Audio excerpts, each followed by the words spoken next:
Hello အားလုံးပဲမင်္ဂလာပါcluster hope ကနေကြိုဆိုလိုက်ပါတယ်ဒီနေ့ဒီ video ထဲမှာပေါ့နော်ဒီ TKT module 3 unit 27 classroom functions အကြောင်းကို sharing လုပ်ပေးသွားမှာဖြစ်ပါ unit 27ကပေါ့နော် teachers language ကိုပြောတာဖြစ်တဲ့အကြောင်းမလို့teachers language ကိုမှာပေါ့နော် classroom function classroom ထဲမှာဆရာမသုံးတဲ့ language ကဘယ် functions လဲဆိုတာကို identify လုပ်ရinstruction ပေါ့နော် instruction ပေးတာတို့ elicit လုပ်တာတို့ဒါမျိုးပေါ့နော်အကြောင်းသားကိုမေးခွန်းမေးတာဆိုတော့အဲ့ဒီအခါမှာသုံးတဲ့အသုံးအနှုန်းတွေရှိတယ်စကားလုံးတွေရှိတယ်ဆိုတော့အဲ့ဒီဥစ္စာတွေက appropriate ဖြစ်မဖြစ်ဒီကိုတွားပြီးတော့ကြည့်ရမှာဖြစ်တယ်ပေါ့နော်အဲ့တော့ classroom function ဆိုတာကခုနကစတီပြောလို့ပဲပေါ့နော်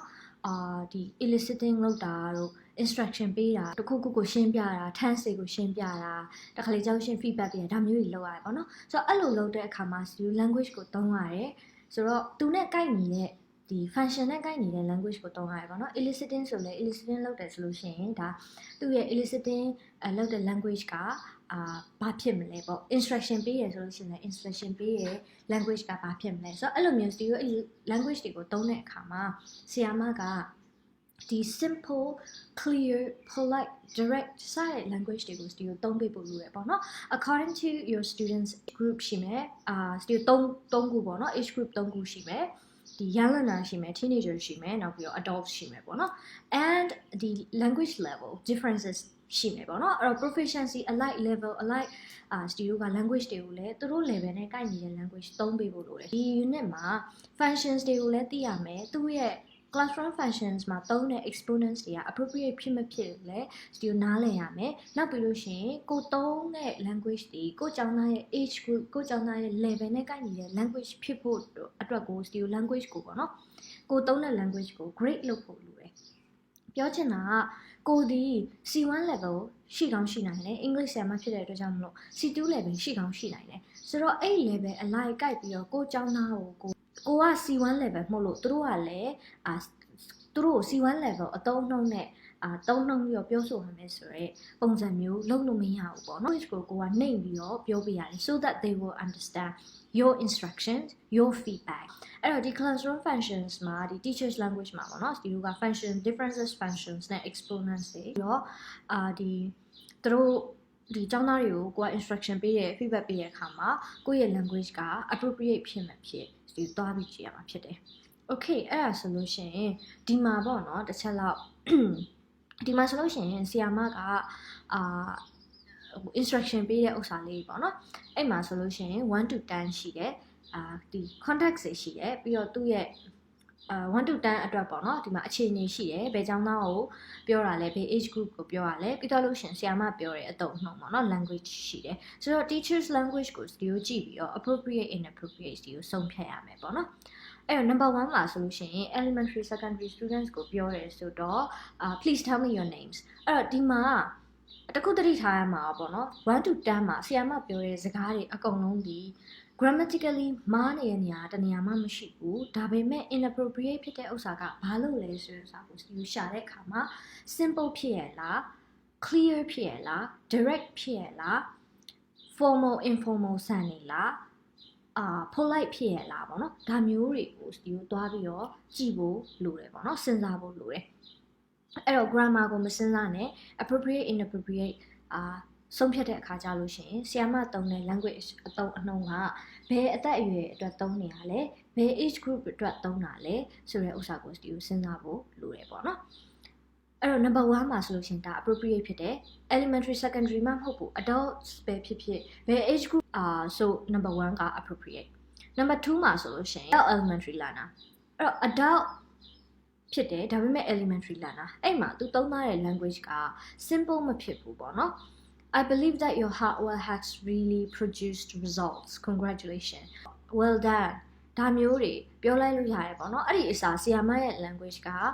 ဒီ elementary ကျောင်းသားအတွက်ကို complicated ဖြစ်တယ်ပေါ့နော် and ပြီးတော့သူက has really produced ဆိုတော့ present perfect ကိုသူကသုံးထားတယ်အရှိမလဲ I believe that ဆိုပြီးတော့သုံးထားတယ် appropriate ပေါ့နော် number 3မှာဆိုလို့ရှိရင် teenage intermediate teenage intermediate student ကိုပြောတာ you clever boy your mommy will be pleased ဒီမှာဆိုလို့ရှိရင်သူသုံးထားတဲ့ language က childish language ဖြစ်တယ်ရန်လနာကိုသုံးတဲ့ language မျိုးပေါ့နော် teenager ကိုဒီလိုအဲ့လိုမျိုးတော့ပြောရဲဆိုလို့ရှိရင်ဒါ မတင်တော့ဘူးပေါ့နော်သူရဲ့အသက်အရွယ်နဲ့သူကဒီ language မျိုးသူသုံးတယ်ဆိုလို့ရှိရင်သူကြိုက်မှာတော့မဟုတ်ဘူး number 4မှာဆိုလို့ရှိရင်9 to 10 year old intermediate students အဲ့တော့ intermediate 9 to 10 year old ပဲမယ် intermediate ပဲမယ်ပေါ့နော်9နှစ်10နှစ်အရွယ်ကလေးကိုဒီလိုမျိုးပြောတဲ့အခါကျတော့သူ့ရဲ့ feedback ကတအားကြီးရှုပ်ထွေးနေရပေါ့နော် simple လည်းမဖြစ်ဘူးပေါ့နော် language က